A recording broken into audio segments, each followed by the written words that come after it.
What's up everybody, welcome back to my channel. It's been quite a while since I've posted anything here, and that's just because I've been super busy with grad school, but my schedule got freed up a little bit and I said why not make a YouTube video this week. So this week I'm going to be making tiramisu.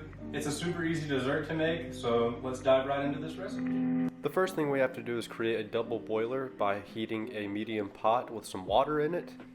Bring that to a boil and then set another heat-proof bowl on top.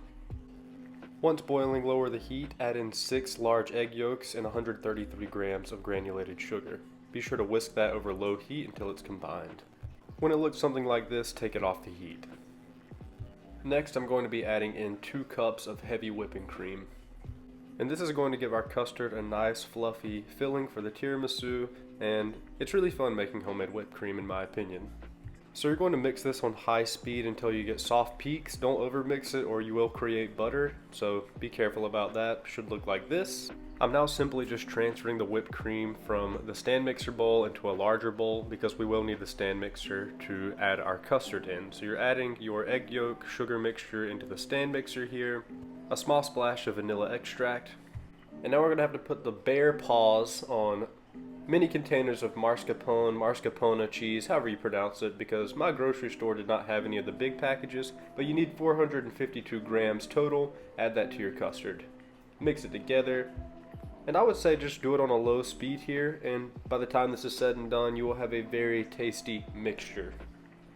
Now going back to our whipped cream, we're simply just going to transfer our custard, mascarpone, cheese mixture into our whipped cream and just fold that in together until it's well combined. And as you can see, this is a fairly simple recipe, but now we're moving on to the important part of this, and that is coffee. So for the coffee, you can either use espresso, but it's likely that you do not have an espresso machine, so I would just make the coffee twice as strong as you normally make it, and you're just going to dunk some ladyfingers in them very quickly. Don't hold it down and soak them in there, otherwise the tiramisu will be soggy. Now you're going to add in half of your filling, and I like to put it in little drops along the tiramisu and just spread it evenly, being sure to fill in all the cracks and crevices. Now after the fun part of creaming the cracks and crevices, you can go ahead and add on the cocoa powder. I like to just place some in a fine mesh sieve and then just kind of tap it along the top until it's fully covered.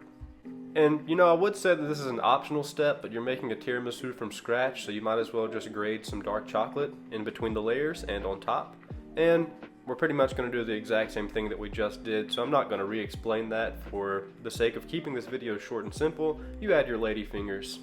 You cream the cracks and crevices one more time. Then you're going to luxuriously dust the top with more cocoa powder, being sure to go all the way out to the edges. It's okay if you get it on the counter. You can wipe the edges of the dish with a wet paper towel and it will look much nicer this way. Now let's cut to the clip.